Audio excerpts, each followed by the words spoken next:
Mga Lodi, don't skip ads po tayo. Maraming salamat sa patuloy ninyong pagsuporta. Paki-like and share naman dyan mga Lodi. At sa mga gustong mag-donate sa ating GCash or regular na load, mag-comment lang po tayo. Para patuloy tayong makapag-upload ng mga bagong kabanata. Marami pong salamat. Subaybayan natin ang kwento ng isang kabataang nangarap para sa kanyang mga mahal sa buhay. Mula sa pinakamahina tungo sa pinakamalakas. Alamin natin ang kwento ng kanyang buhay. Kabanata 2401 hanggang Kabanata 2410. Kabanata 2401. Matagal nang mausisa si Hansen tungkol sa tore ng tadhana, at iyon ay dahil ang batong tore ng tadhana na ito ay tulad ng metal na tore ng tadhana sa loob ng kanyang dagat ng kaluluwa. Bukod sa mga tore na gawa sa iba't ibang materyales, ang isa ay gawa sa bato at ang isa naman ay gawa sa metal, walang pagkakaiba. Apat na pinarangalang piling tao ang gumamit ng kanilang mga kapangyarihan upang pilit na buksan ang pintuan sa tore ng tadhana. Isang tao lamang ang maaaring makapasok habang hawak ang pintuan. Sa sandaling natanggap niya ang hudyat, agad na tumakbo si Hansen papasok sa tore. Deng! Pumasok na lamang si Hansen sa tore nang biglang sumara ang pinto sa likuran niya. Dahil alam ni Hansen ang proseso, gayunpaman, hindi siya natakot. Ang apat na pinarangalang piling tao ay kailangang gumamit ng mga kapangyarihan ng forma sayon upang mabuksan lamang ang pinto, at maaari lamang itong manatiling bukas sa loob ng 1 segundo. Imposibleng panatilihin itong bukas ng mas mahaba kaysa doon. Binigyan si Hansen ng 1 buwan upang gugulin sa tore ng tadhana. Kapag natapos na ang buwan na iyon, ang pinto ay muling mabubuksan, at papayagan si Hansen na umalis.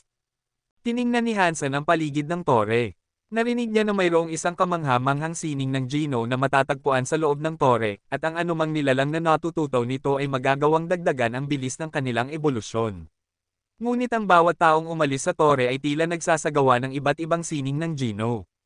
Iyon ang nagparamdam kay Hansen na mausisa kung ang chismis ay totoo. Si Hansen ay nasa unang palapag ng tore ng tadhana. Ang disenyo ay eksakto tulad ng kanyang sariling tore ng tadhana, ngunit mayroong ilang mga pintura na nakasabit sa mga dingding ng tore na ito. Ang mga larawan ay umano'y ang mga sinaunang sining ng Gino, ngunit nang tumingin ng mas malapitan si Hansen, napagtanto niya na ang mga larawan ay hindi mga sining ng Gino. Mga guhit ito ng mga tao. Mga larawan ito ng isang lalaki. Hindi masabi ni Hansen kung siya ay tao, kristalizador, haring sukdulan, o isa sa mga langit. Lahat sila ay magkakatulad na mahirap sabihin ang eksaktong lahi ng lalaki sa pintura. Ngunit ang lalaking ito ay hindi iginuhit na parang isang karaniwang tao. Iginuhit siya na parang isang Diyos sa ibabaw ng isang altar. Ang bawat dingding ay may larawan na naglalarawan sa parehong lalaki sa iba't ibang posisyon, ngunit kahit anong posisyon niya, tila nakatingin siya sa labas ng larawan na may paghamak. Medyo hindi komportable na salubungin ang titig ng ipinintang lalaki. Bagaman alam ni Hansen na ito ay isang guhit lamang, hindi isang buhay na tao, ang ipinintang lalaki ay nagbigay sa kanya ng isang malamig na pakiramdam. Para bang ang mga mata ng lalaki ay kayang makita ang kanyang kaluluwa o iba pa. Kumunat ang noo ni Hansen. Habang mas matagal siyang tumitingin sa pintura, mas gusto niyang iwasan ito. Hindi iyon normal. May mali ba sa guhit na ito? O parang espiritu ng Jade sa White Jade Jing? Buhay ba talaga ito? Tumingin si Hansen sa lalaki sa pintura, ngunit kahit anong gawin niya, hindi niya maunawaan ang tunay nitong kalikasan. Tiningnan niya ang buong unang palapag, ngunit wala siyang nakita maliban sa mga larawan ng lalaking iyon. Tahimik na nagpatuloy si Hansen sa ikalawang palapag. Pagdating sa ikalawang palapag, kumunat ang noo ni Hansen. Ang palapag na ito ay may mga pintura ng lalaki sa bawat dingding. Iba lamang ang kanyang mga posisyon kaysa sa unang palapag. Ang buong tore na ito ay hindi lamang puno ng mga pintura ng lalaking ito, di ba? Tumaas ang puso ni Hansen, kaya nagpatuloy siya sa ikatlong palapag. Siyempre, si Hansen ay malas. Tama ang kanyang hula. Ang ikatlong palapag ay may parehong mga pintura. Ang bawat palapag sa tore ay may 8 dingding. Ang bawat dingding ay may sariling pintura. Naglakad si Hansen mula sa unang palapag hanggang sa ika-6 na palapag, at nakita niya ang 48 mga pintura ng lalaki sa kabuuan. Pareho ang tao sa bawat pintura. Iba lamang ang kanyang posisyon sa bawat isa. Uupo siya sa isa, habang sa isa pa, maaari siyang nakatayo o nakahiga. Lahat ng mga larawan ay may lalaki sa iba't ibang posisyon. Ngunit kahit anong posisyon niya, ang mga mata ng lalaki ay palaging pareho. Kinapopootan ni Hansen ang mga matang iyon. Ang lalaki ay hindi pangit. Sa katunayan, naisip ni Hansen na siya ay medyo gwapo. Ang lalaki ay may ngiti na dapat sana ay kaibig-ibig, ngunit sa halip, kinapopootan ito ni Hansen. Hindi niya maipaliwanag kung bakit. Medyo nagulat si Hansen sa pagkaunawa na iyon dahil ayaw niyang husgahan ang mga tao sa kanilang hitsura. Hindi mahalaga kung ang isang tao ay maganda o pangit, hindi siya magkakaroon ng tunay na opinyon sa kanila hanggang sa matuto siya ng higit patungkol sa kung sino talaga sila. Ngunit ngayon, habang tinitingnan ang mga pinturang ito, kinapopootan na ni Hansen ang lalaking ito. Hindi iyon normal. Sinisikap na pigilan ang kanyang pagkamuhi, umakyat si Hansen sa pinakamataas na palapag. Ito ang ikapitong palapag. Kung ang batong tore ng tadhana ay may kaugnayan sa kanyang metal na tore ng tadhana, ang ikapitong palapag ay dapat magkaroon ng espasyo ng Baisema. Doon ikinukulong ni Hansen ang mga tao sa kanyang sariling tore. Sa sandaling lumakad si Hansen sa ikapitong palapag ng tore ng tadhana, huminto siya. Wala nang mga pinturang iyon sa ikapitong palapag. Mayroong isang batong plataporma lamang sa gitna ng silid.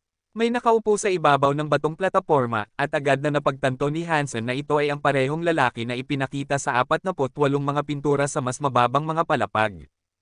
Umupo siya sa ibabaw ng batong plataporma, ang kanyang mga binti ay nakakross na parang Buddha.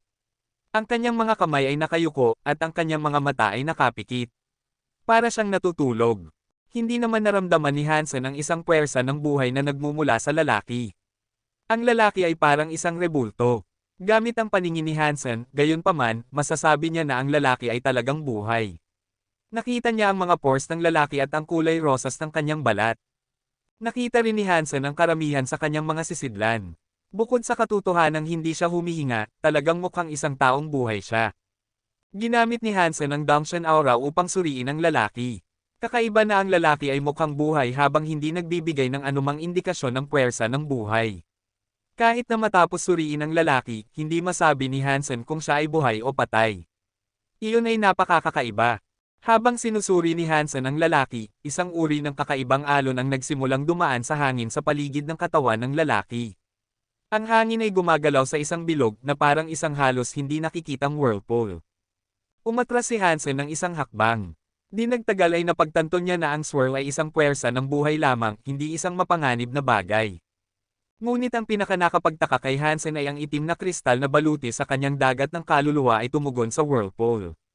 Ang baluti ay nagsimulang manginig. Isang mahiwagang kapangyarihan ang umagos mula sa baluti at lumubog sa katawan ni Hansen.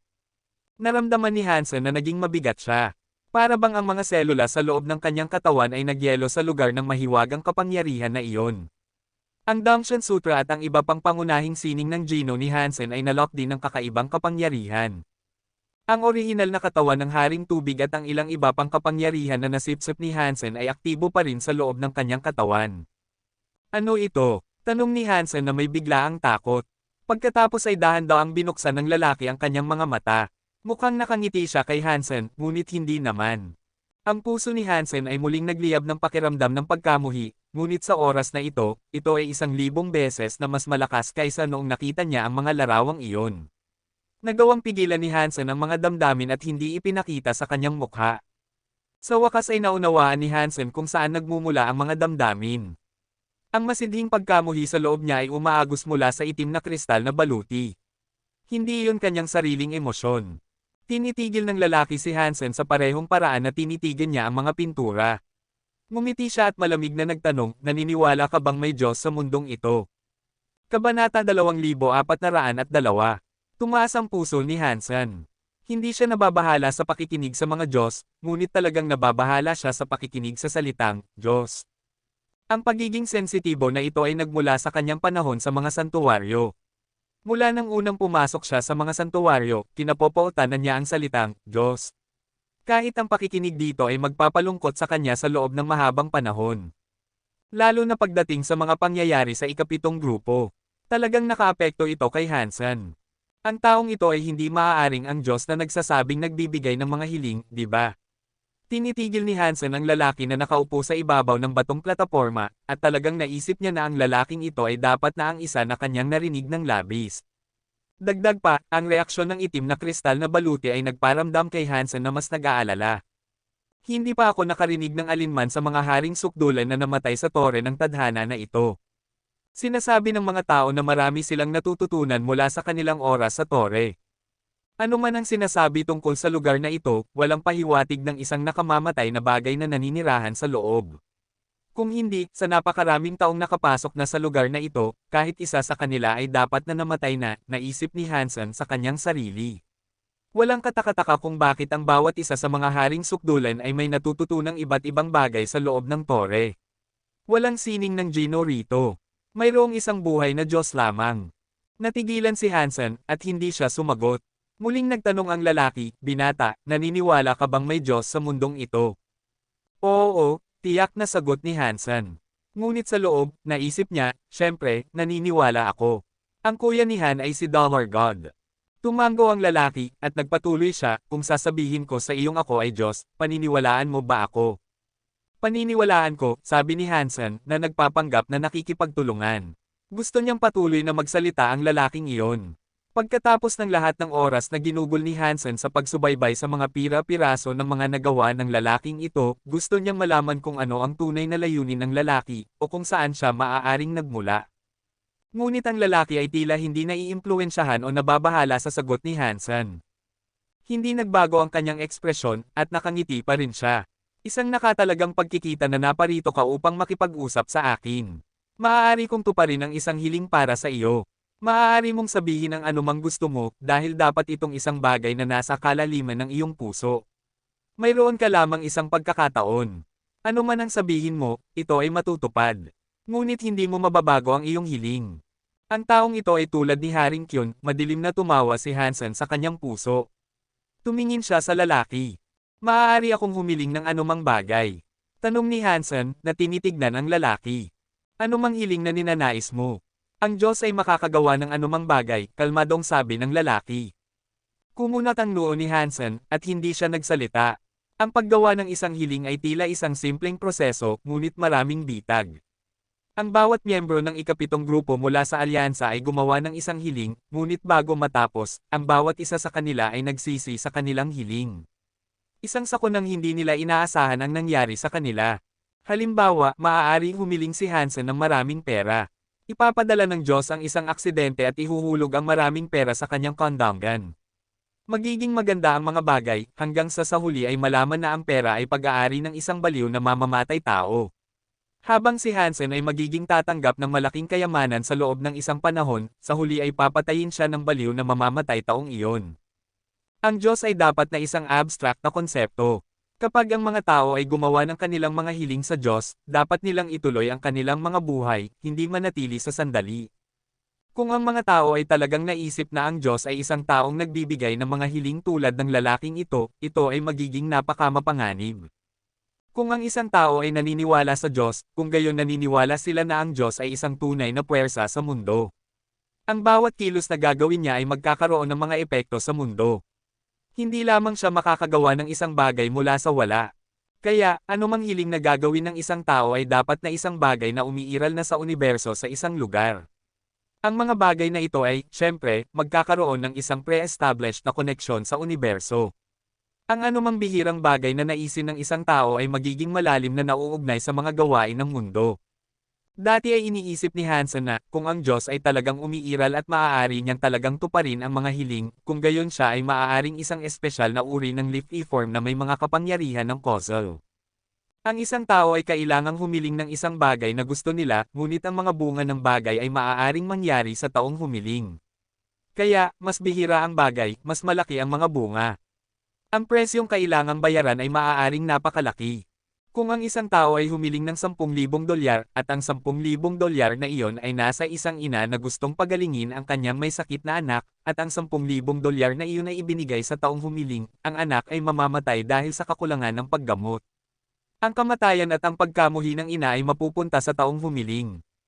Kung ang taong humiling ay sakam at humiling ng $1,000,000, ang hiling ay maaaring makasakit ng 100 buhay. Ang taong humiling ay kakamumuhian ng 100 pamilya. Ang pagkakaroon ng 100 magkakaibang pamilya na naghahanap ng paghihiganti laban sa iyo ay isang mataas na presyo na babayaran. Iyon lamang ang mga hula at pagtataya ni Hansen. Maaaring hindi iyon totoo, ngunit ayon sa nangyari sa ikapitong grupo, ang mga pagtataya ay nasa larangan ng mga posibilidad. Hindi mahalaga kung ang isang tao ay humiling ng immortalidad o pagbabalik sa kanilang kabataan, ang bawat hiling ay may presyo. Ang presyong iyon ay nag-aalis din ng pamamahala sa sariling buhay at kamatayan ng isang tao.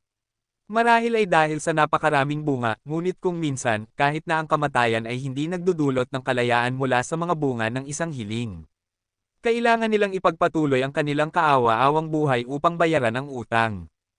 Kung ang teoryang ito ay tama, kung gayon ang bawat taong pumasok sa tore ng tadhana na ito ay dapat na nagbayad ng isang presyo. Ngunit hindi ako nakarinig ng anumang mga kapahamakan sa mga taong naparito na. Bakit? Kumunat ang noo ni Hansen. Napansin ng taong nagsasabing siya ay Diyos ang patuloy na katahimikan ni Hansen. Ngumiti siya at sinabi, maaari mong isipin kung ano ang nais mong hilingin.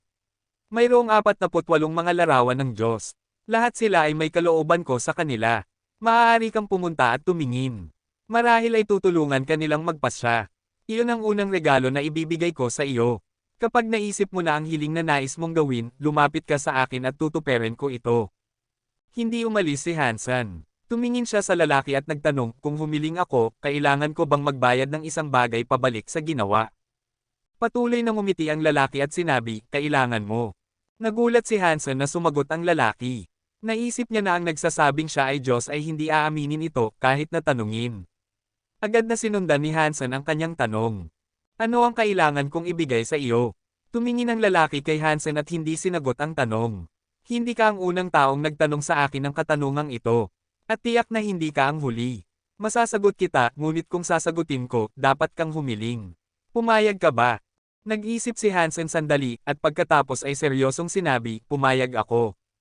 Ngumiti ang lalaki at sinabi, ang hiling na gagawin mo ay matutupad, at iyon ay dahil iyon ang nararapat sa iyo. Iyon ang nararapat sa akin.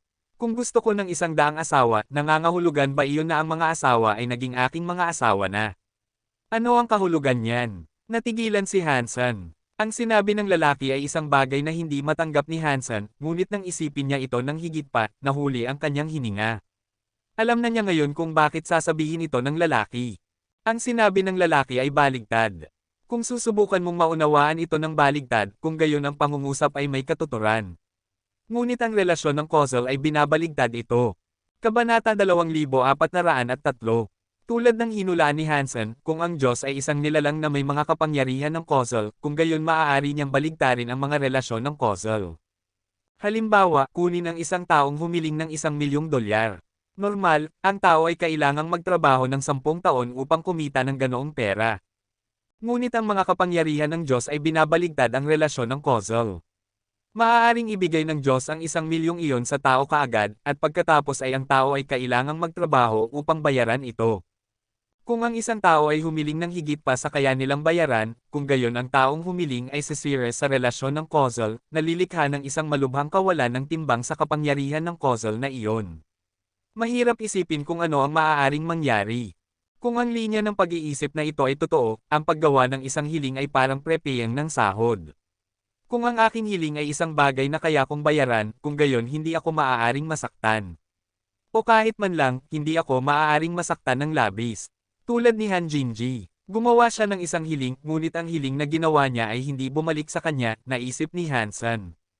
Ngumiti ang lalaki, matalino ka, nauunawaan mo ang kahulugan sa likod ng mga hiling. Naniniwala akong magagawa mo ang tamang hiling. Naisip ni Hansen sa kanyang sarili, marami sa mga haring sukdulan ang pumasok sa tore ng tadhana, at ang kanilang mga buhay ay tila hindi nasasayre pagkatapos. Dapat nilang naunawaan ang kahulugan sa likod ng mga salita ng lalaki.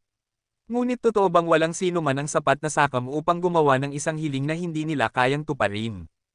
Hindi alam ni Hansen kung ang taong ito ay ang parehong nagsasabing siya ay Diyos na nakasalamuhan ng ikapitong grupo. Ngunit kung ano man siya, naniniwala si Hansen na may mali sa alok na ito. Hindi pa niya lang nalaman kung ano ang mali. Nang hindi magsalita si Hansen, nagpatuloy ang lalaki, binata, gumawa ng isang hiling na kaya mong hawakan. Magiging mabuti ito para sa iyo, at hindi ka nito sasaktan. Ang paraan ng pagsasabi niya nito ay nagdulot ng pagkunot ng noo kay Hansen. May isang bagay na pamilyar sa buong interaksyong ito.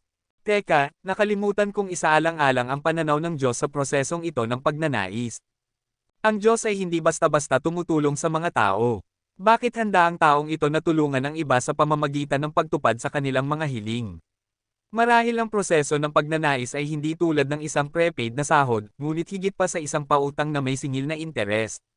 Ang taong ito ay maaaring isang uri ng celestial loan shark. Ang pag-iisip na iyon ay nagdulot ng biglaang panginginig kay Hansen. Walang alinlangan, ang Diyos na ito ay dapat na nakikinabang sa paanuman mula sa mga hiling na ginawa. Walang paraan na uupo lamang siya rito at magbibigay ng mga hiling dahil sa kabaitan. Mayroong dapat na isang bagay na kailangan ng Diyos na ito na ibinibigay ng mga hiling. Karamihan sa mga posibilidad, ang benepisyo ay magmumula sa rate ng interes na sinisingil niya para sa bawat hiling. Mas malaki ang hiling na ginawa, mas maraming interes ang dapat bayaran ng taong humiling. At nangangahulugan iyon na ang Diyos ay makikinabang ng higit pa. Habang isinasaalang-alang niya ang ideya, si Hansen ay lalong nakumbinsi na tama siya. Maaaring hindi perpektong naunawaan ni Hansen ang proseso, ngunit tiwala siya na tama ang core ng relasyon. Ang Diyos ay hindi isang mapagbigay na tagatupad ng mga pangarap. Higit pa siyang parang isang vampira. Ngunit ang Diyos ay hindi magiging interesado sa pera, syempre. Hindi pa lubos na naunawaan ni Hansen kung anong anyo ang nais ng Diyos na ito sa kanyang interes kapag kinokolekta niya ito. Ang mukha ni Hansen ay nagmukhang maasim habang iniisip niya ang lahat ng ito. Kung ang kanyang mga hula ay kahit na bahagyang tumpak, kung gayon anuman ang kanyang hilingin, mawawalan pa rin siya ng isang bagay. Pagkatapos ng lahat, ang mga loan shark ay patuloy na nagpapatuloy ng interes kahit na matapos ang pagbabayad. Hindi ko pa rin alam kung anong hiling ang gagawin. Payagan mo akong pumunta at tingnan ang mga banal na larawang iyon bago ako gumawa ng isa, sabi ni Hansen, habang tinitignan ang lalaki. Dapat mo talagang isipin ito, oo. Mayroon ka lamang isang pagkakataon. Nakangiting naghihikayat ang lalaki. Iniwan ni Hansen ang ikapitong palapag ng tore ng tadhana. Habang naglalakad siya, patuloy siyang nag-iisip, mula sa nakita ko hanggang ngayon, ang kapangyarihan ng Diyos ay dapat na may maraming paghihigpit. Hindi niya direktang masisira ang taong humiling. At hindi niya masisira ang mga nilalang ng unibersong ito. At tila hindi niya magagamit ang mga kasinungalingan at panlilinlang. Kung hindi, bakit niya sasabihin sa akin ang lahat ng ginawa niya?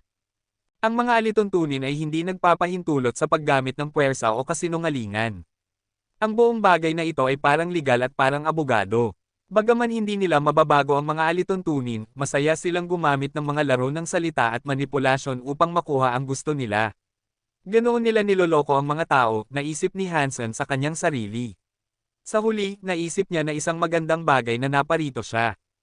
Pumayag siyang humiling upang malaman kung ano talaga ang proseso ng pagnanais at ang mga kapangyarihan ng Diyos na ito.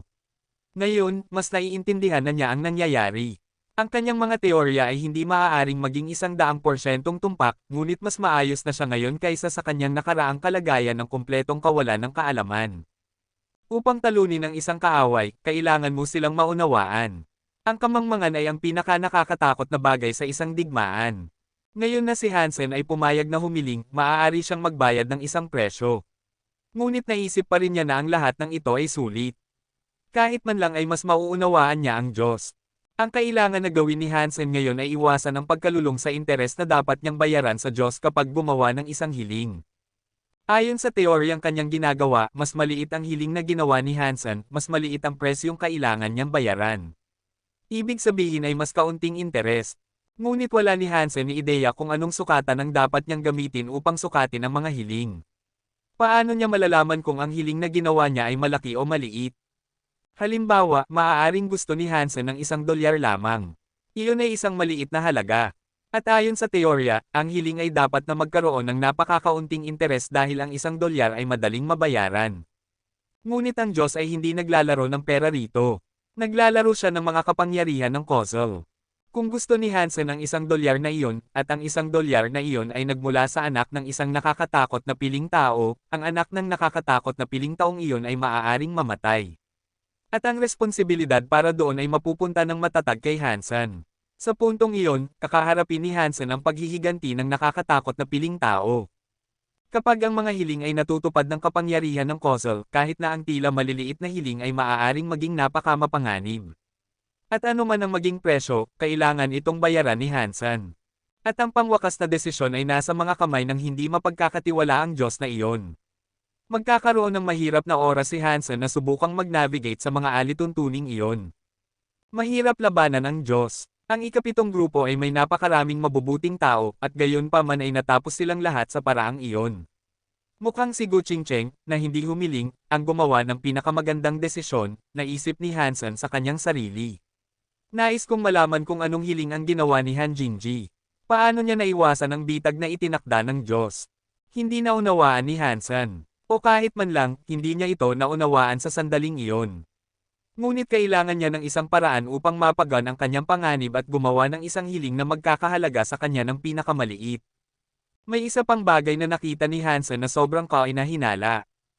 Iyon ay ang katotohanan na napakarami sa mga haring sukdulan ang pumasok sa tore, at gayon pa man ay naging maayos ang lahat. Marahil ang Diyos na ito ay talagang isang mabait na loan shark na kaunting niloloko lamang ang mga tao. Ngunit hindi iyon inisip ni Hansen na posible. Lahat ng mga vampira ay umiinom ng dugo. Ano ang pumipigil sa mga haring sukdulan na masira ang kanilang mga buhay ng mga hiling na ito? Patuloy na naglalakad si Hansen habang nag-iisip na tinatitigan ang mga pintura sa mga dingding sa daan. Kabanata 2404. Maraming bagay ang naisip ni Hansen na maaaring hilingin. Naisip niyang hilingin na mamatay ang Diyos o na maging Diyos si Hansen mismo. Parehong tila mga hiling na hindi kayang tuparin ng Diyos, kaya mapipilitang bawiin nito ang kasunduan. Ngunit nang mas pag-isipan pa ni Hansen, napagtanto niyang hindi iyon gagana. Kung hihilingin ni Hansen na mamatay ang Diyos, kailangan niyang tiyakin na talagang patay na ang Diyos. Karaniwan, ang kamatayan ay ang pagkawala ng lahat ng senyales ng buhay. Ngunit ang iba't ibang uri ng buhay ay may iba't ibang senyales ng buhay.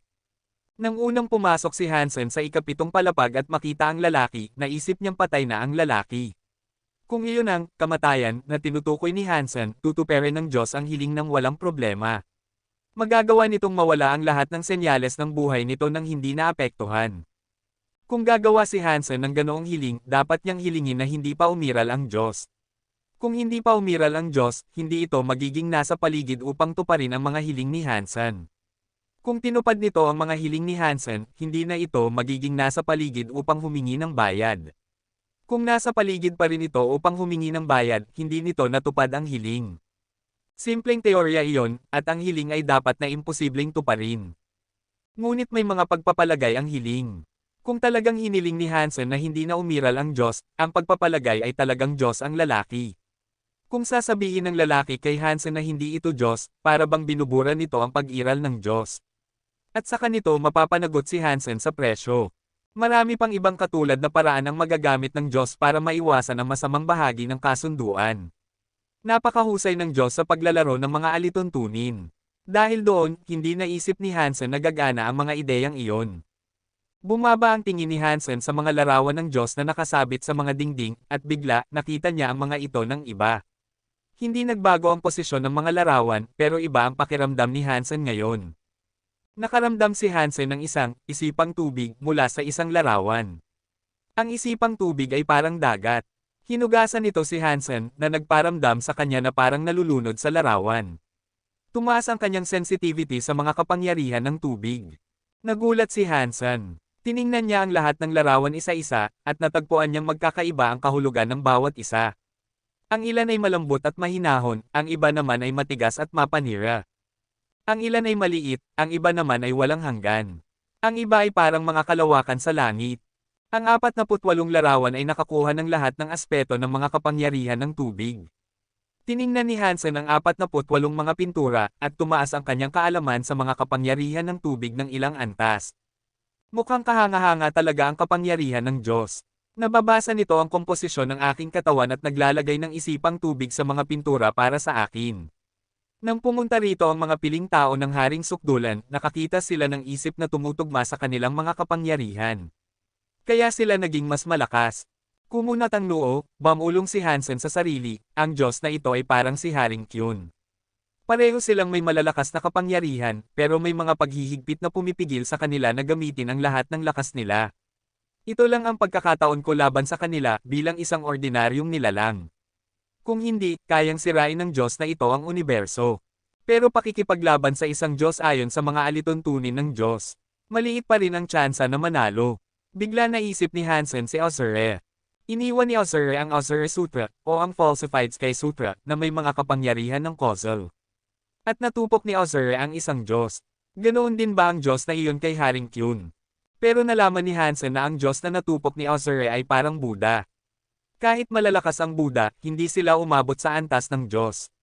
Siguro nagkataon lang iyon, naisip ni Hansen. Patuloy na tiningnan ni Hansen ang 48 mga pintura habang iniisip kung ano ang maaaring hilingin. Ang pagkuha ng higit pang kapangyarihan ng tubig ay maganda kay Hansen. Ang Ancient God Origin ni Ancient Water God ang nagdulot ng pag-unlad ng Original Water King Body, kaya tumaas ang utility ng King Area. Ang pag-aaral ng higit pa sa mga pinturang ito ay makakatulong din.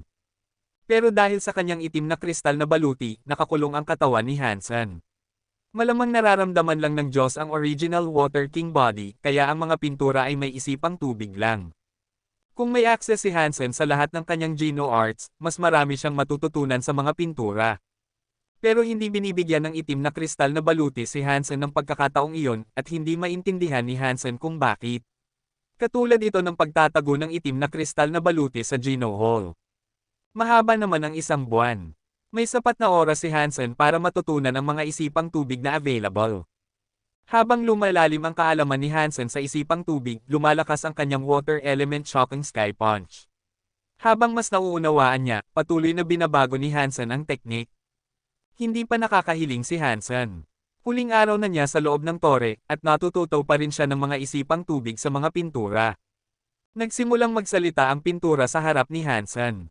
May kasunduan tayo. Kailangan mong humiling. Kung hindi, hindi ka makakaalis sa tore ng tadhana.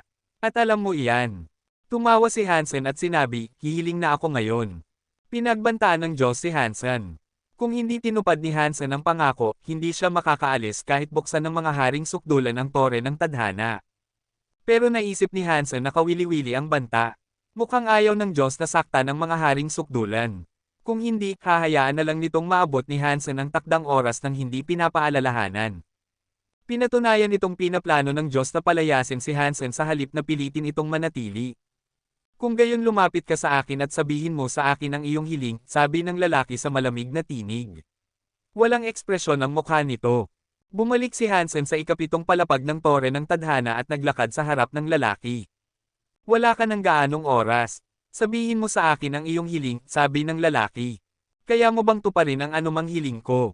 Tanong ni Hansen, na tinitignan ang lalaki. Oo. Anumang gusto mo, tiyak na sabi ng lalaki.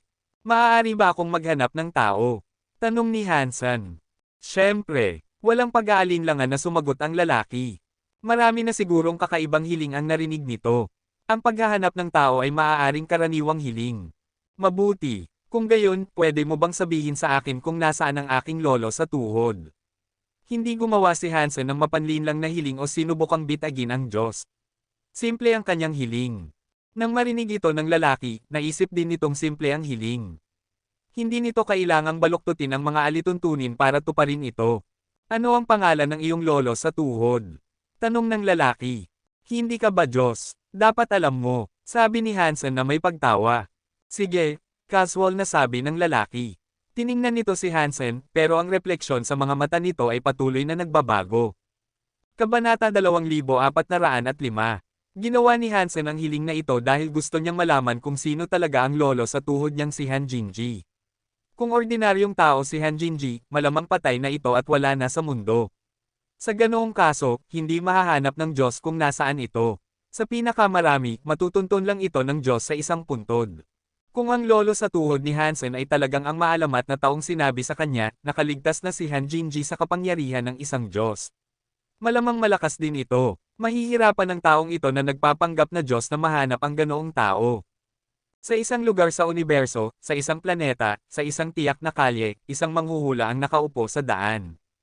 Kumakain ito ng pansit, at malakas ang pagsipsip nito habang sinisipsip ang pansit. Biglang nagbago ang mukha ng manghuhula. Hindi sinasadyang nahulog ang pansit sa lupa habang sumisigaw ito, sino ang nanlaliko sa akin? Kumirot ang mga daliri ng manghuhula sa loob ng isang segundo. Nang magsalita ito ulit, galit na galit ang boses nito. Niloko ako ng traidor na iyon. Habang nagsasalita ito, mabilis na may kinuha ang manghuhula sa bag nito. Kinagat nito ang gitnang daliri at pinatungan ng isang patak ng dugo ang bagay. Bang-ulong ito, ano kaya ang kahihiyan? Napakaraming pagod ang pagkuha ng kayamanang ito. Pagbalik ko, tuturuan ko ng leksyon ang batang iyon. Isang fox ang naglalakad sa daan, at nakita nito ang manghuhuli na may hawak na isang damit na panloob na may mga bulaklak. Mukhang nasasaktan ito. Tinitigil nito ang manghuhula, pero tila hindi ito napansin ng manghuhula. Nanatili ang mukha nitong baluktot sa kakulangan sa ginhawa. Sa tore ng tadhana, tinitignan ng lalaki si Hansen. Ang mga refleksyon sa mga mata nito ay patuloy na nagbabago, pero lahat ay kumikinang ng maliwanag. Gumawa ng hiling si Hansen. Kapag kumpleto na ang hiling, magagamit ng lalaki ang kapangyarihan nito kay Hansen. Ang pagsubaybay sa bloodline ni Hansen ay magiging napakadali dahil ito ay isang basic na kapangyarihan lamang. Hindi man lang ito nangangailangan ng anumang espesyal na trick. Habang tumatakbo ang spell, isinalang-alang ng lalaki ang iba't ibang paraan na mapapakinabangan nito ang kita mula sa isang taong gumawa ng ganoong hiling. Habang nag-iisip ito, ang imahe sa mga mata ng lalaki ay patuloy na nagbabago. Ang ningning ng kapangyarihan sa mga matang iyon ay palagi, ngunit ang mga imahe sa loob nito ay nagsimulang umikot ng mas mabilis at mas mabilis. Parg! Biglang sumigaw ang lalaki. Tinakpan nito ang mga mata nitong mukhang banal. Kumunat ang noo ni Hansen at tinitigan ang lalaki. Hindi niya alam kung ano ang nangyari. Habang nagtataka ito, bigla itong nakarinig ng isang pagsabog. Sumasabog ang mga mata ng lalaki na nagiiwan ng dalawang black hole. Mula sa walang laman na hangin ng silid sa paligid nila, isang tinig na parang Diyos ang tumawa ng madilim. Paano mo ako napanood? Sa oras na ito, kinukuha ko lang ang iyong mga mata. Sa susunod, sisirain ko ang iyong katawan. Hindi, imposible. Paano mo magiging tagapagmana niya? Imposible iyon. Sumigaw ang lalaki na ang mga mata ay sinunog. Kaninong tagapagmana? Tanong ni Hansen sa lalaki. Ngayon ay malinaw na niyang nakikita ang mga sugat. Ang mga butas sa mga mata ng lalaki ay hindi laman, may jade-like na substansya ang mga gilid nito. Ganap na nasira ang mga mata nito, at walang isang patak man lang ng dugo. Ang lalaking walang mata ay mukhang nakakatakot. Ang mga walang laman na hukay ay tinitigan si Hansen habang kinagat-kagat ng lalaki ang mga ngipin nito. Hindi mahalaga kung ikaw ang tagapagmana niya o hindi. Gumawa ka ng hiling, kaya dapat mong bayaran ang presyo. Dagdag pa, walang paraan na ikaw ang tagapagmana niya. Hindi mo pa sinasabi sa akin kung nasaan siya, sabi ni Hansen. Nasa dapat niyang lugar siya, mahigpit na sabi ng lalaki. Mali ito, nilalabag mo ang mga alituntunin. Kumunat ang noo ni Hansen. Simple ang mga alituntunin. Ginawa ko ang iyong hiniling, kaya dapat mong bayaran. Mukhang galit na galit ang lalaki. Paano kung hindi ako magbabayad? Tanong ni Hansen, na tinitigan ang lalaki. Hindi yun nasa iyo, tumawa ang lalaki sa isang nakakagiling na tinig. Isang liwanag ang nagsimulang lumiwanag sa paligid ng katawan nito, tulad ng aura ng isang sinaunang Diyos ng langit. Biglang nagbago ang mukha ni Hansen. Napansin niyang bumaba ng husto ang kanyang lifespan. Ang mga normal na nilalang sa Geno Universe ay hindi kayang makita ang kanilang sariling lifespan, pero si Hansen ay galing sa mga santuwaryo. Nakikita niya ang kanyang sariling lifespan. Ang maximum lifespan ni Hansen ay bumababa, taon-taon. Nagiging isang halos hindi nakikitang liwanag ito at lumulutang patungo sa lalaki. Kung hindi ito ang tore ng tadhana, bibigyan mo ako ng higit pa sa mga taon mula sa iyong lifespan dahil sa pagsira sa aking mga mata. Umusal ang lalaki. Napakasama ng swerte. Gumawa ako ng hiling at wala akong natanggap. At bukod pa doon, ninanakaw ang aking lifespan. Ang mga tinatawag na Diyos na ito ay medyo pabago-bago. Galit na galit si Hansen, at kailangan niyang kumilos. Hindi niya hahayaang mawala pa ang mga taon. Nawala na siya ng 12-12 taon, at patuloy pa ring sinisipsip ng lalaki ang higit pa. Hindi alam ni Hansen kung gaano karaming lifespan ang plano ng lalaki na kunin bilang bayad sa hiling na ito. Ngunit ngayon ay naunawaan ni Hansen kung bakit hindi nagreklamo ang mga haring sukdulan sa mga bunga ng kanilang mga hiling. Isang bahagi ng kanilang lifespan ay malamang na kinuha, ngunit hindi tulad ni Hansen, wala silang paraan upang malaman kung ano ang nangyayari. Kahit na napansin nilang may kakaiba, hindi nila malalaman kung gaano karami sa kanilang lifespan ang ninakaw. Habang nauubos ang kanyang lifespan, nakaramdam si Hansen ng isang makapangyarihang bagay na nag-activate sa loob ng kanyang dagat ng kaluluwa. Ang itim na kristal na baluti na nakasabit sa kanyang dagat ng kaluluwa ay biglang gumalaw. Walang pagtawag ni Hansen, lumitaw ang itim na kristal na baluti at lumutang sa harap ni Hansen. Ang itim na hanay ng baluti ay mukhang kayang sumipsip ng lahat ng liwanag. Pinaparamdam nito sa mga nakatingin dito na parang nasa pinakamalalim na bahagi ng impyerno sila. Natigilan si Hansen habang tinitignan ang itim na kristal na baluti. Sa sandaling lumutang ang baluti sa harap niya, huminto ang pagbaba ng kanyang lifespan. Ang koneksyon niya sa lalaki ay naputol ng buong tiyak na parang pinutol ito ng gunting. Tumigil si Hansen sa pagkawala ng mga taon. Ano ang nangyayari? Kumuha lang ako ng 12 ng taon, pero dapat ay 153 taon, bakit nangyayari ito? Tila hindi napansin ng lalaki ang presensya ng itim na kristal na baluti. Mukhang nalilito ito. Ibinalik nito ang mga walang mata nitong sockets kay Hansen. Ang mga walang laman na hukay na dating mga mata ay tinitigan si Hansen. Malinaw na hindi ito nasasanay sa bagong kapansanan nito. Ang itim na kristal na baluti, na lumulutang sa harap ni Hansen, ay itinaas ang nakasuot na braso nito. Sa sandaling iyon, mas mukhang isang tunay na tao ito kaysa sa isang walang laman na hanay ng baluti. Itinaas nito ang kamay at gumawa ng kamao. Lumapit ang itim na kristal na baluti sa lalaki, pero tila hindi ito napansin nito.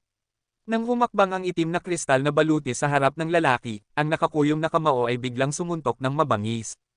Boom! Sumasabog ang katawan ng lalaki. Para itong bato na agad na nagiging pulbos. Sa ilalim ng kapangyarihan ng kamaong iyon, ito ay wala nang higit pa sa alikabok sa hangin. Ang lalaking nagpapanggap na Diyos ay pinasabog sa isang suntok lamang. Isang iridescent na kapangyarihan na halos hindi makita ni Hansen ang tumaas mula sa sumabog na katawan. Pagkatapos ay lumutang ito kay Hansen. Lifespan dagdag 1, lifespan dagdag 1. Ang lifespan ni Hansen ay nagsimulang tumaas ng mabilis. Sa loob ng ilang segundo, nakakuha ito ng karagdagang 100 taon. Mas mabilis nitong nakukuha ang lifespan kaysa sa pagkawala nito, at ang proseso ay patuloy na bumibilis.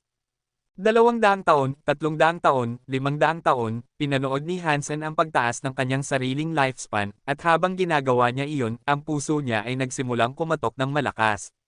Pakiramdam niya ay lalabas na ito sa kanyang dibdib.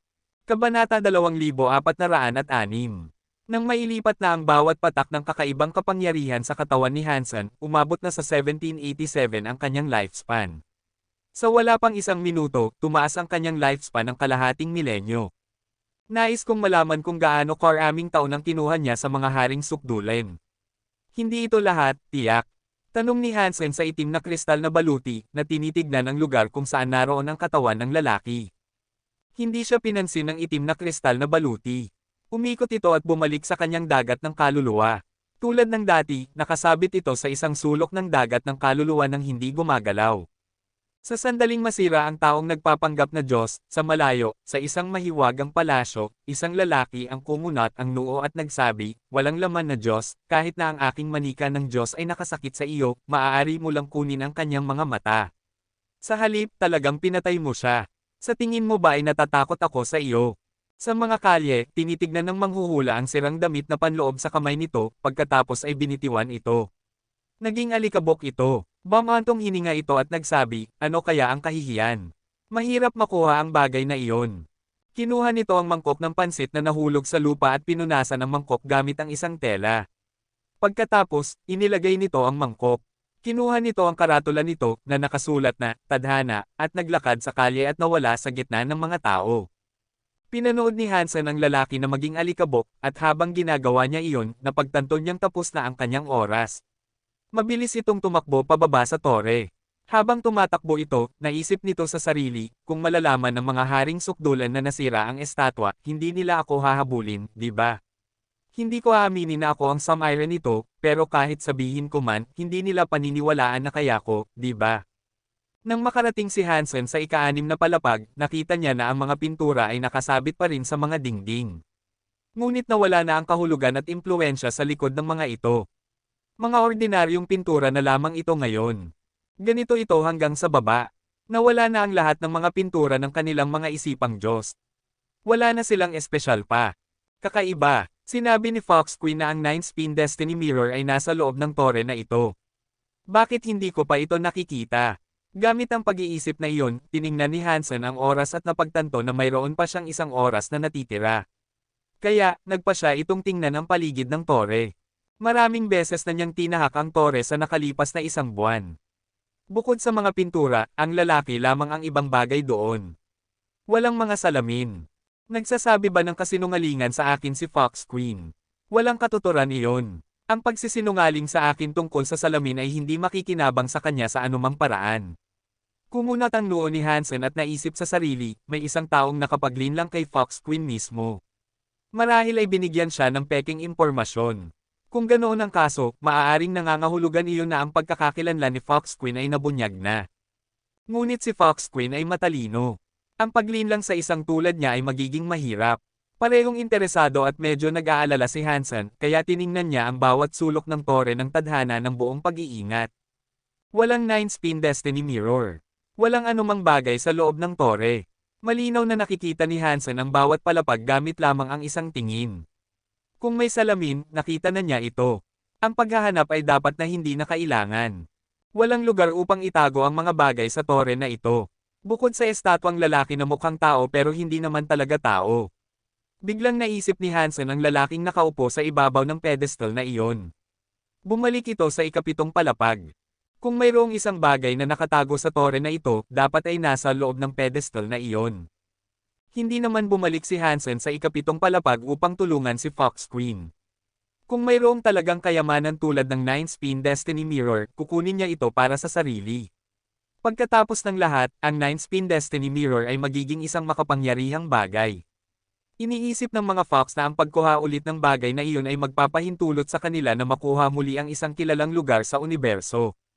Pagbalik sa ikapitong palapag, tiningnan ni Hansen ang plataporma kung saan nakaupo ang lalaki.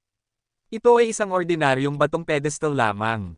Walang espesyal dito. Gawa ito sa parehong bato na bumubuo sa natitirang bahagi ng tore ng tadhana.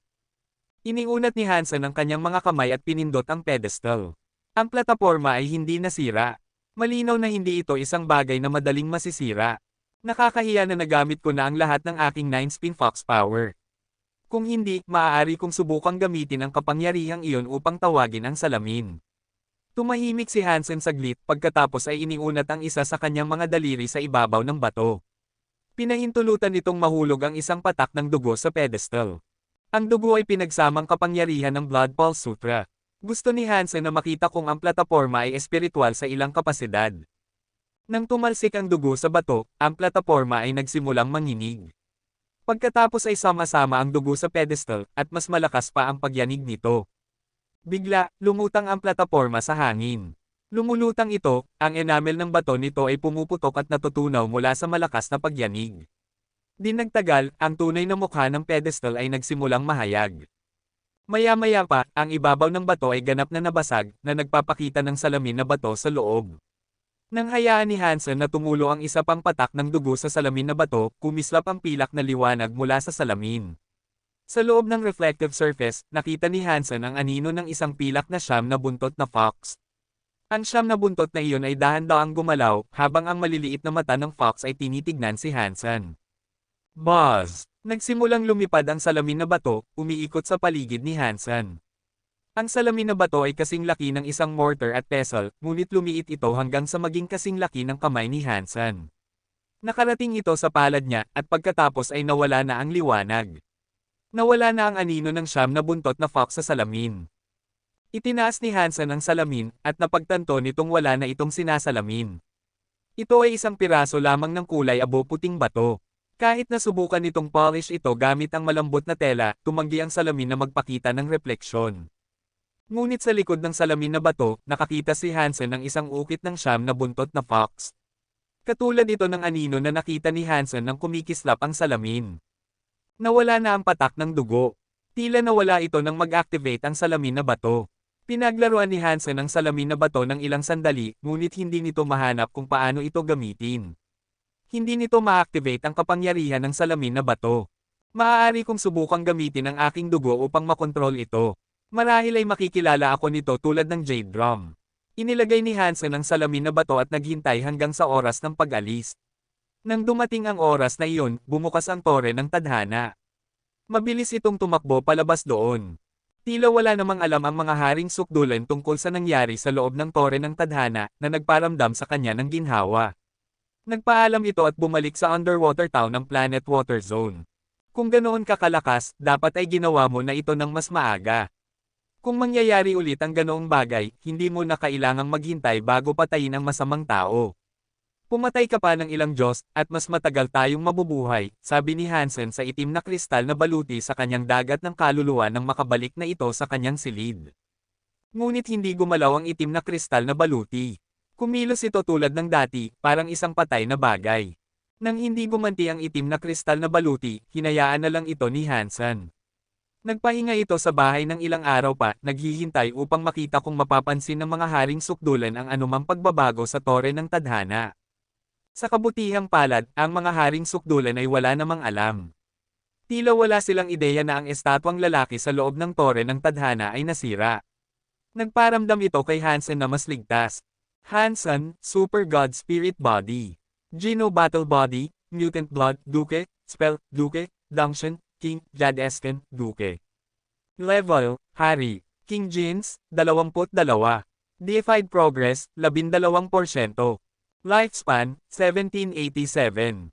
Hindi pa ito patay. Nang malaman na si Hansen ay buhay at bumisita sa tore ng tadhana, namangha si Fox Queen. Kabanata 2407.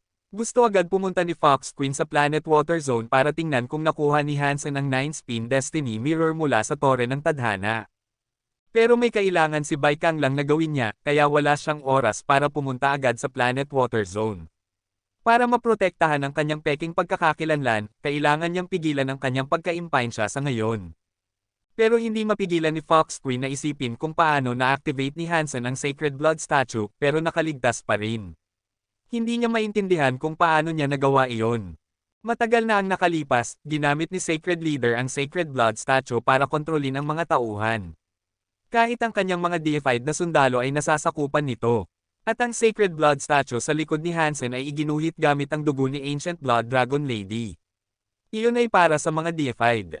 Si Hansen ay duke lang. Hindi pa nga siya hari, kaya paano siya nakaligtas?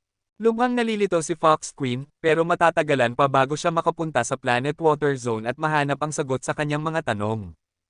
Pagkatapos bumalik ni Hansen sa Underwater Town, sinimulan niyang pag-aralan ang 9-spin Destiny Mirror. Wala siyang natuklasang kakaiba rito.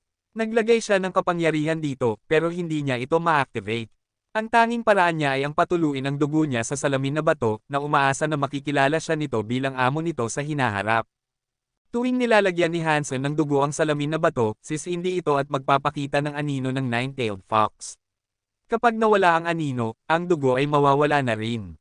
Sinusubukan ni Hansen ang parehong paraan na ginawa niya sa Jade Drum, pero tila hindi ito gumagana.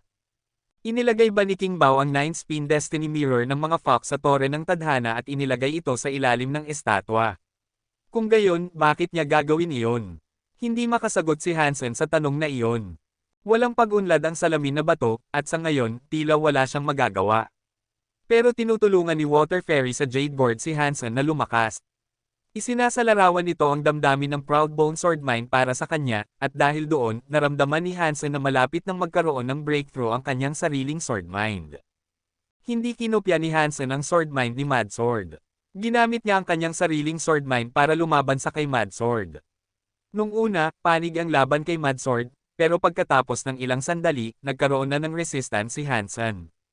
Hindi angkop kay Hansen ang Swordmind ni Mad Sword, kaya hindi niya ito gagamitin ng direkta.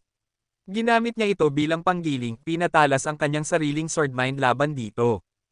Kahit gaano kalakas ang Swordmind ni Mad Sword, hindi ito akin. Magiging akin lang ito kung lubos ko itong maiintindihan. Kahit mas mabagal ang ganitong pag-unlad kaysa sa pagkopya lang sa Swordmind ni Mad Sword, hindi naman nagmamadali si Hansen. Inuna niya ang bawat aspeto ng kanyang Swordmind, pinagaganda ito ng paunti-unti. Kahit marami ng King Class Core Genes si Hansen, at mayroon siyang 100 King Class Synergeneic Genes, marami pa siyang kakailanganin sa mga susunod na araw. Kaya, plano pa rin ni Hansen na bumalik sa core area para mangaso ng higit pang Core Genes. Mabuti na rin ang maraming reserba.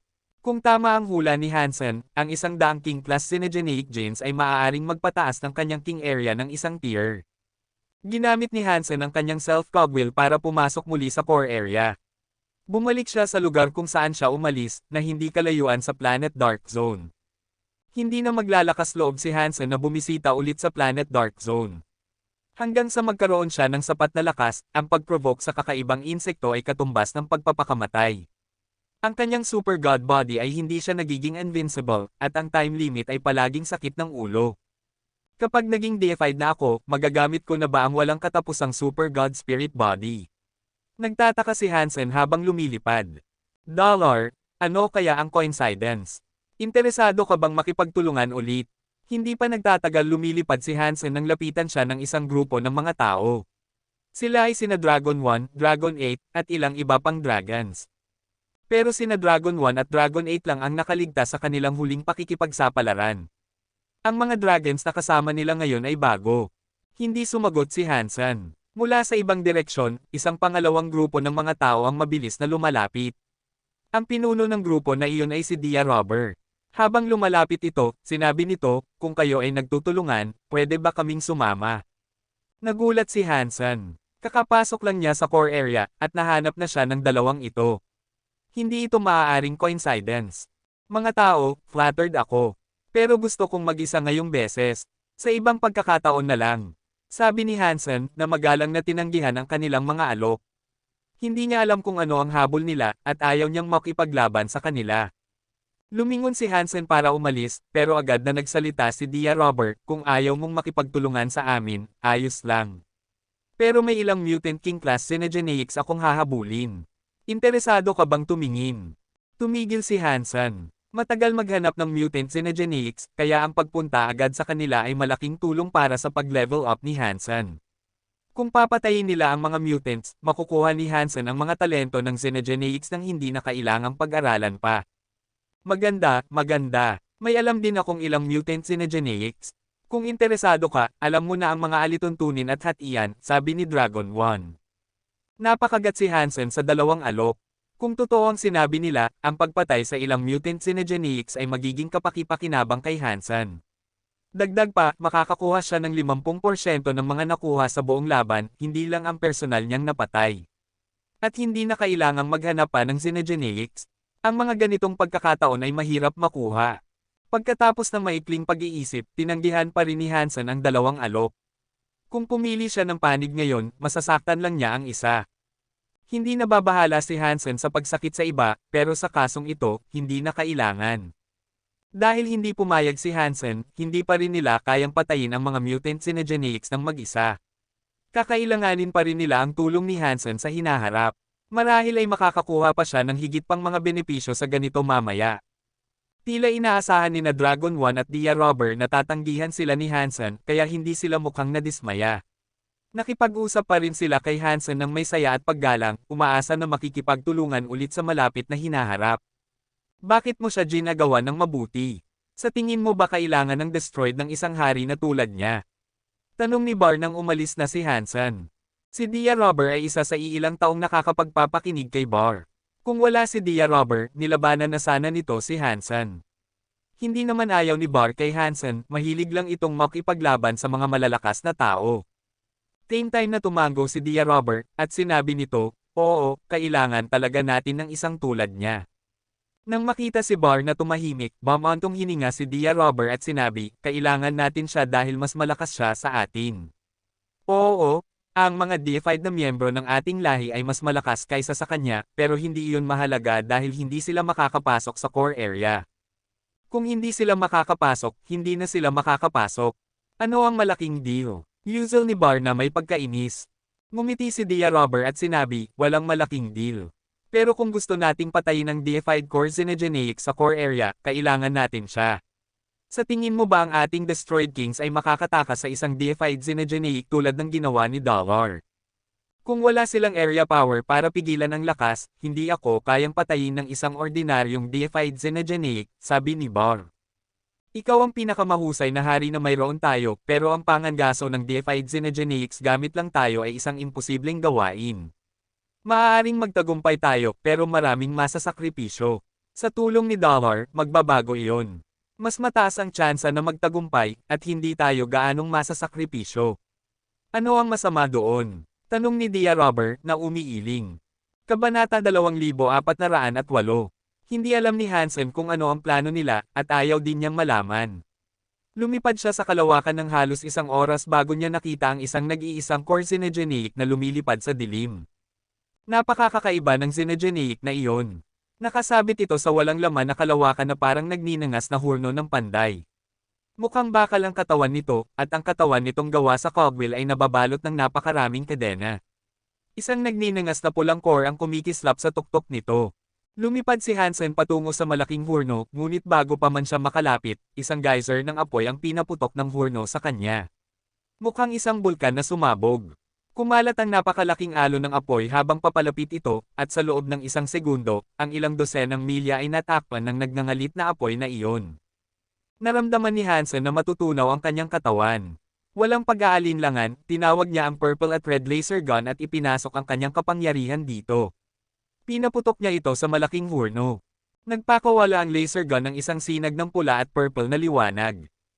Ang purple at red na liwanag ay dumaan sa lugar ng apoy at tumama sa malaking hurno nang hindi man lang bumagal. Pang! Ang katawan ng hurno ay 10 metro ang lapad. Ang sinag ng liwanag ni Hansen ay tumago sa hurno, pagkatapos ay kumalat mula sa sugat upang lumunin ang buong nilalang. Ang core demon bog gun ay may kapangyarihang sumisipsip.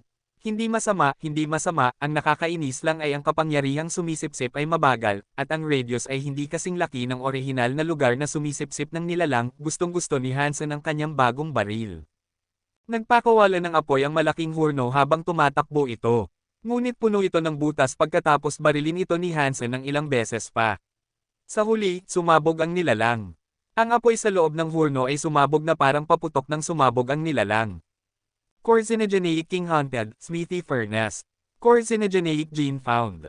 Lumipad si Hansen at kinuha ang pulang kuko na nahulog mula sa nilalang.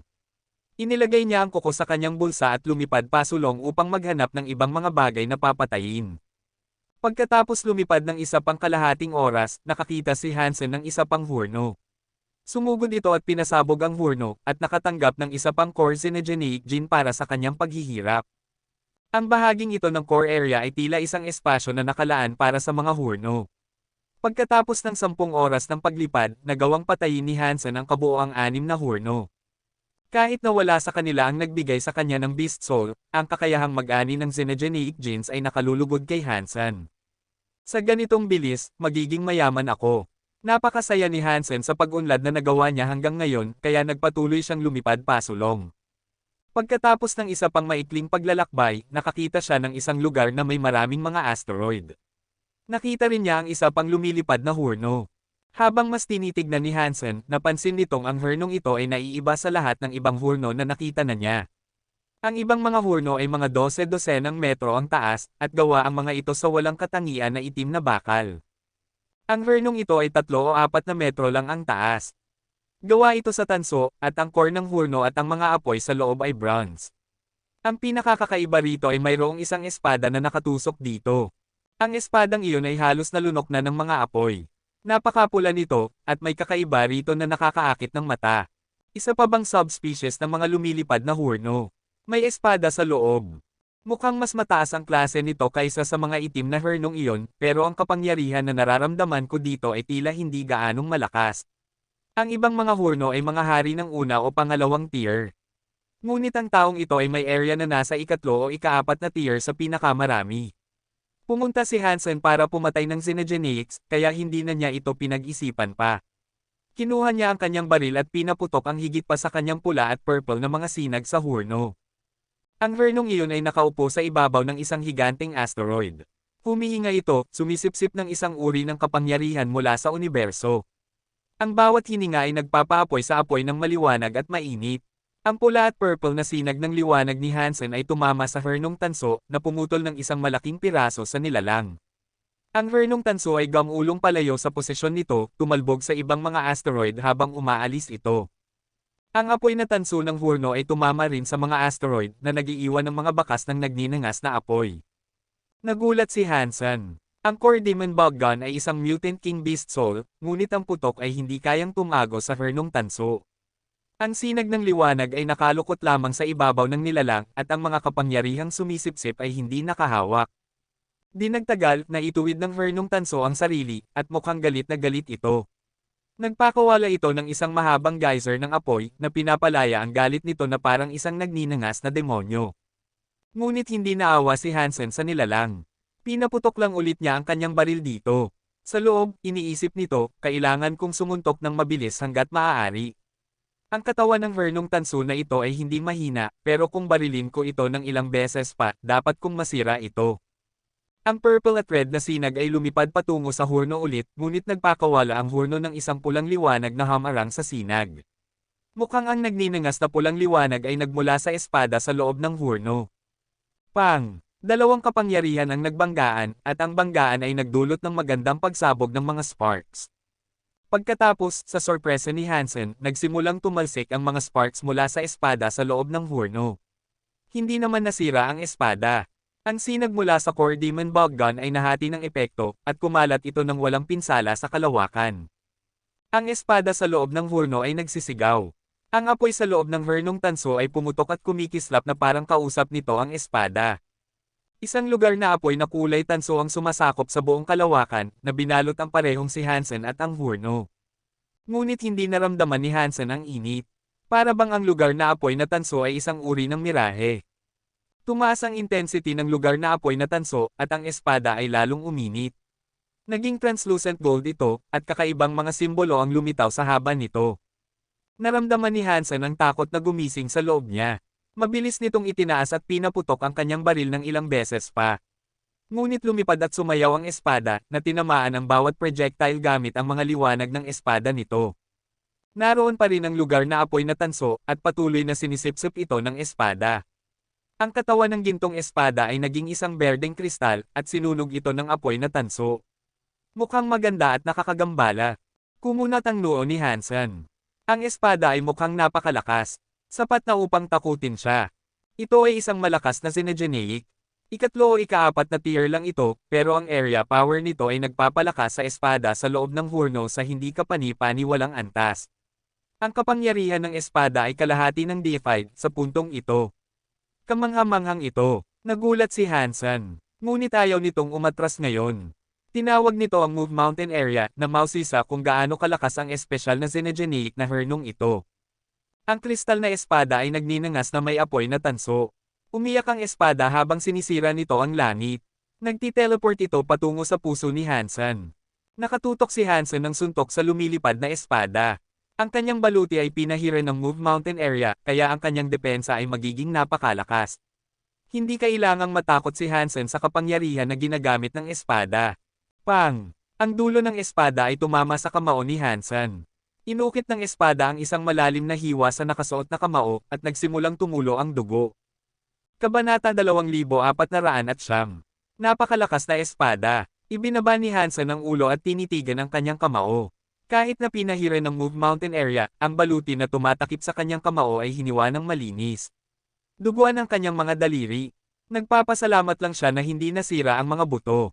Ang espada mula sa hurno ay sumuntok ulit, ngunit ang suntok na ito ay mas mahirap kaysa sa huli.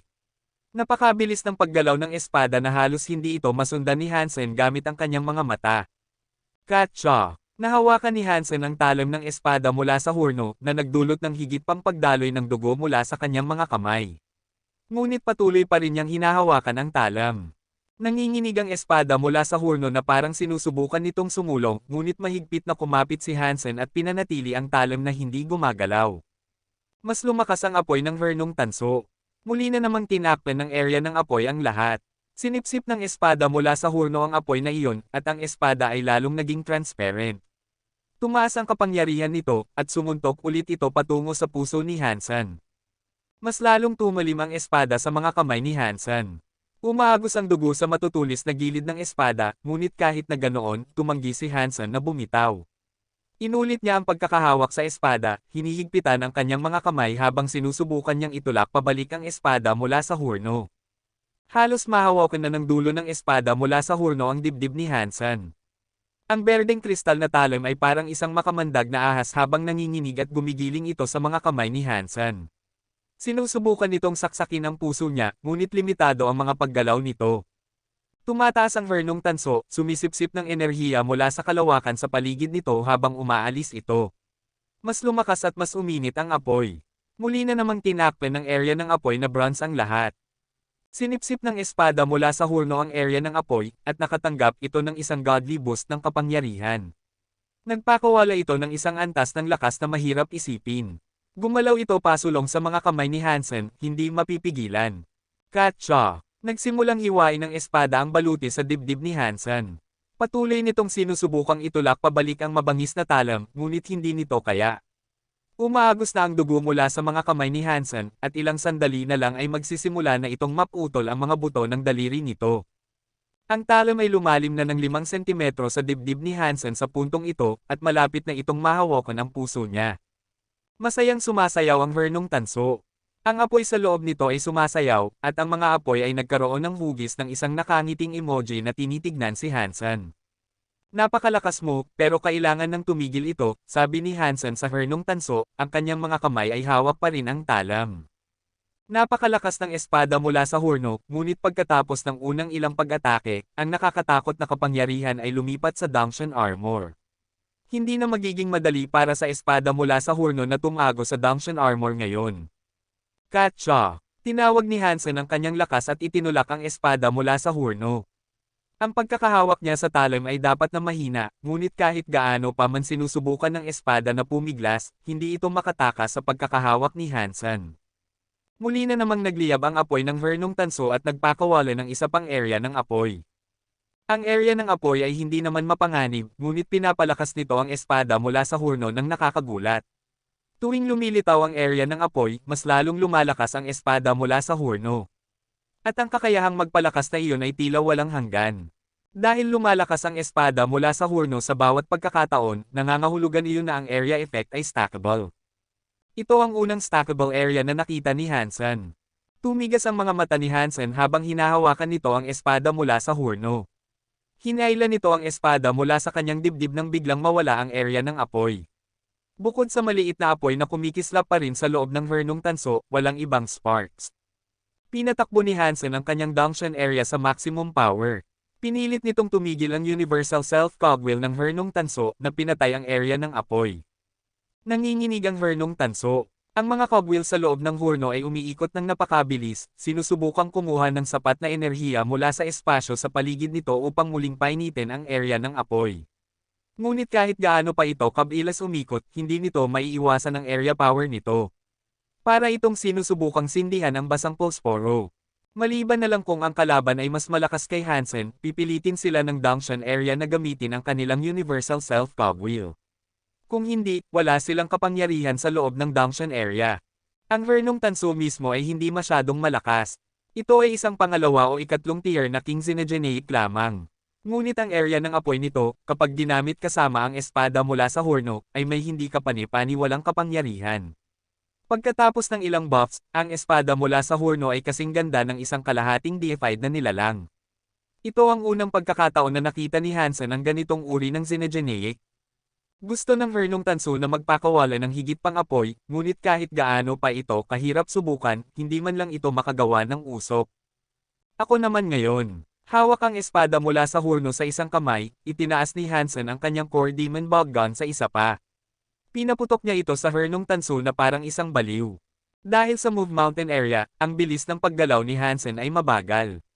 Walang paraan na maaari niyang atakihin ang Hernong Tanso gamit ang kamay sa puntong ito, ngunit ang bilis ng pagpapaputok ng Core Demon Boggun ay hindi nagbago. Pang! Pang! Pang! Pang! Ang purple at red na sinag ay tumama sa Hernong Tanso at ang nilalang ay lumipad. Ang hurno ay nagkaroon ng mga lukot sa buong ibabaw nito habang tumatalbog ito sa asteroid field. Bakit ang tigas ng taong ito? Nagtataka si Hansen. Ginamit na niya ang kanyang Core Demon Boggun para barilin ito ng matagal. Tinakpan niya ang Hernong Tanso ng mga lukot at gasgas, ngunit hindi niya ito masira, at ang kapangyarihang sumisipsip ay hindi makapanghawak sa kanyang kalaban. Ang Hernong Tanso ay mukhang nasa masamang kalagayan, ngunit nagkaroon lamang ito ng maliliit na sugat. Wala itong malubhang pinsala. Ang isang ikatlo o ikaapat na tier na King Xenogeneic ay may kakaibang area. At ang katawan nito ay napakatigas. Napakakakaiba nito. Kumunat ang noo ni Hansen. Ngunit masyadong malayo na si Hansen para hayaan ang mga bagay na mawala na ngayon. Patuloy nitong ginagamit ang kanyang Core Demon Boggun para barilin ang Hernong Tanso na nagpa siyang barilin ang bagay na iyon ang kailangan niya para masira ito. Ang tumpak na mga putok ni Hansen ay patuloy na tumatama sa hurno. Ang nilalang ay patuloy na lumilipad, ngunit sa halip na subukang lumayo kay Hansen, papalapit ito. Umiyak ang hurno pasulong na parang nakasakay sa roller coaster sa kalawakan. Ang espada mula sa hurno ay patuloy na nagpupumigla sa kamay ni Hansen, ngunit hindi nito siya maalis.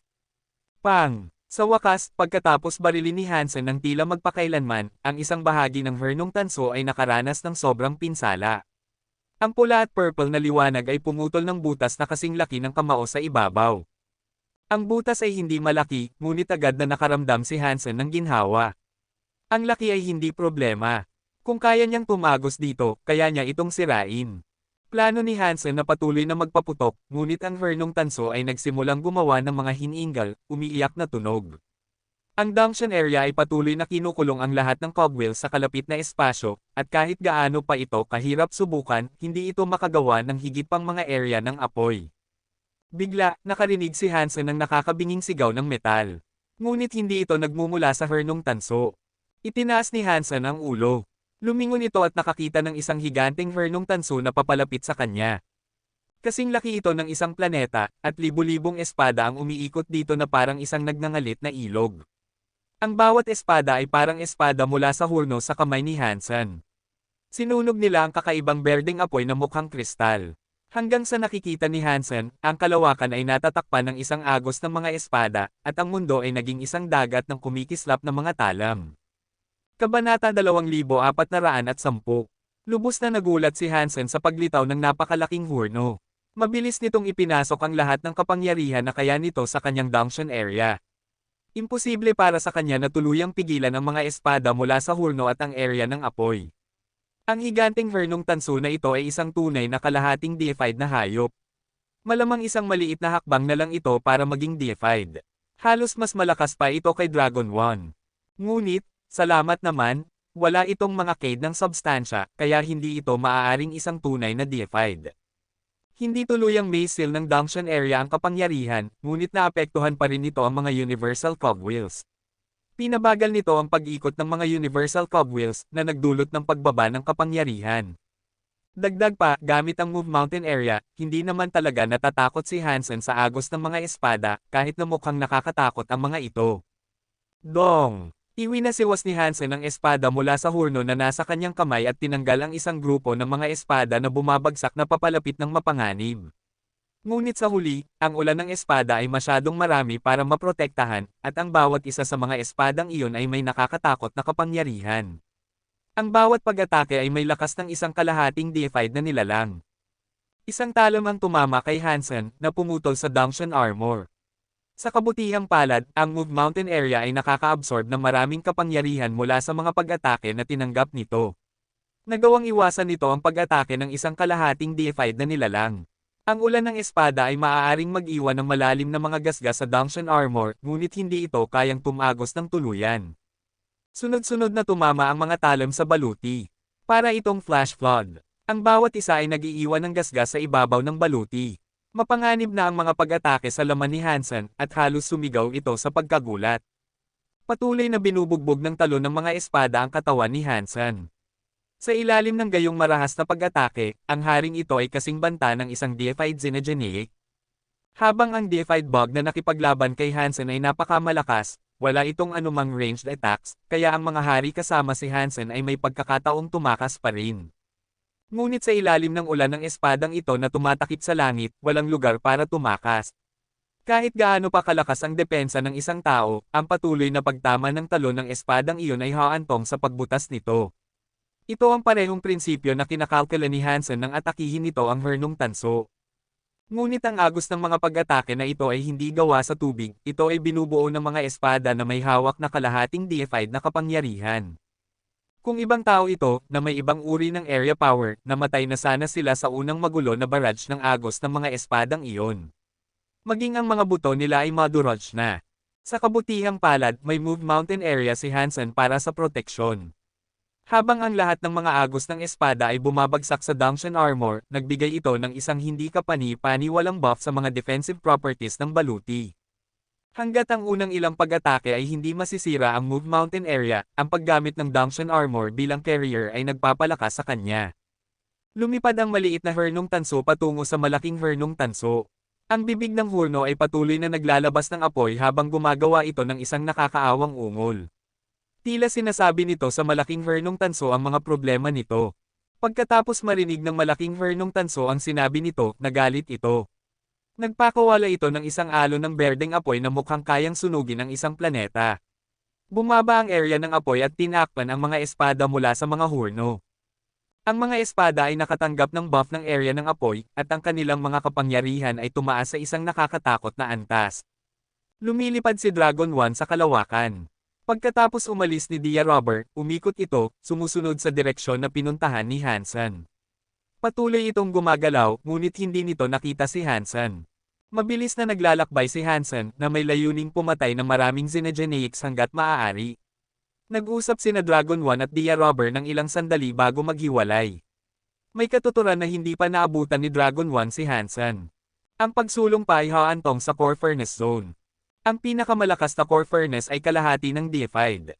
Wala pa itong sariling cade ng substansya, ngunit mas malakas ito kaysa sa karamihan ng mga kalahating deified na nilalang. At may mga nakakatakot na espada sa loob ng hernong iyon. Maraming hari at kalahating deified ang nakaharap dito, ngunit wala sa kanila ang nakapatay dito. Nais kong malaman kung bakit pumunta si Dollar doon. Lalabanan ba niya ang Core Furnace ng mag-isa? Tumingin si Dragon 1 sa unahan at kumunat ang noo. Patuloy pa rin itong naglalakbay pasulong, ngunit bigla nitong sinulyapan ang kanyang balikat. Nakakita ito ng anino na papalapit sa kanya. Pinagmasdan ito ni Dragon 1 ng may paghihinala, at nang makita na niya ang tao ng malinaw, nagtaas ito ng kilay sa sorpresa. Dia Robber. Ano kaya ang coincidence? Nagkita ulit tayo ng ganito kabilis. Ngumiti si Dia Robber at lumipad patungo kay Dragon 1, huminto mismo sa harap nito. Tiningnan ng isa't isa sina Dragon 1 at Dia Robber. Pareho silang matalino, kaya alam nilang pareho kung ano ang gusto ng isa't isa. Dia Robber, kung titigil ka na ngayon, iiwan namin ang Exquisite Mountain. Magiging sa iyo at sa ibang destroyed ito, mahinang inalok ni Dragon 1. Tumawa si Dia Robber. Dragon 1, ibigay mo sa akin si Dollar. Hindi namin gusto ang Exquisite Mountain. Maaari itong panatilihin ng Dragon. Mukhang kailangan nating gumamit ng ating sariling mga trick, sabi ni Dragon 1 na may isang mabangis na ngiti. Ano man ang mangyari, si Dollar ay magiging sa destroyed, malamig na sagot ni Dia Robber. Kahit iyon ang gusto mo, maaaring hindi siya sumama sa iyo, tutol ni Dragon 1. Nagsimula nang magsalita si Dia Robber, ngunit pagkatapos ay napansin nito ang ilang berdeng apoy sa malayo. Ang liwanag ay sumasalamin sa mga ulap ng alikabok na tumaas mula sa kaguluhan, at maraming espada ang nakikitang lumilipad laban sa maalikabok na background. Pumunta si Dollar sa Core Furnaces. Nagbago ang mukha ni Dia Robber. Kumunat ang noo ni Dragon 1. Mukhang ganoon nga. Nagbago ang mukha ni Dia Robber, ngunit sa huli, tumawa ito at tumingin kay Dragon 1. Sinabi nito, talagang naglakas loob siyang pumunta doon. Gusto ba niyang patayin ang Core Furnace? Hindi masama. Ngayon ay masusukat natin kung gaano siya kalakas. Gusto mo ring malaman, di ba? Si Dragon 1 ay may isang mapait na ngiti. Pareho nilang iniisip ni Dia Robber ang parehong bagay. Pareho nilang gustong gamitin ang mga kapangyarihan ni Dollar para labanan ang mga deified Xenogeneics sa core area. Ang mga deified Xenogeneics sa core area ay isang napakalaking premyo. Dahil walang deified ang makakapasok sa lugar na ito, ang pagkuha ng premyong iyon ay isang napakahirap na proseso. Maraming iba't ibang piling tao mula sa iba't ibang lahi ang sumubok na patumbahin ang mga core deifieds, ngunit lahat sila ay nabigo. Kahit ang mga haring sukdulan ay kailangang magtipon ng maraming kalahating deified na tao para magawa ang ganoong pangangaso. Ang Dragon at ang Destroyed ay nakamit ang kaunting tagumpay noong nakaraan, ngunit kailangan nilang magtipon ng maraming kalahating deified sa kanilang mga pagtatangka. Nangangahulugan din iyon na nawalan sila ng maraming tao sa mga laban, at kapag nahati ang mga benepisyo sa mga natitira, walang gaanong para sa bawat tao. Wala upang mabayaran ang panganib at pagkalugi na natamo. Sa makatuwid, sa nakalipas na ilang taon, walang gaanong pagkakataon upang manghuli ng mga deified Xenogeneics. Ang lakas ng mga deified Xenogeneics ay magkakaiba, at ang mas mahina na uri ay karaniwang tinu-target ng mga mangangaso. Kapag napatay na ang mga deified Xenogeneics na iyon, ang malalakas na deified Xenogeneics na lang ang natitira, at sa paglipas ng panahon, ang mga halimaw na iyon ay lalong lumalakas. Ang pagpatay sa kanila ay mas mahirap na gawain ngayon kaysa dati. Tulad ng kakaibang insekto na kamakailan nilang nakaharap, ito ay isang makapangyarihang deified Xenogeneic. Kahit na magtipon sila ng maraming kalahating deified na piling tao, may napakababang tsansa na talagang maalis ang nakakatakot na nilalang na iyon.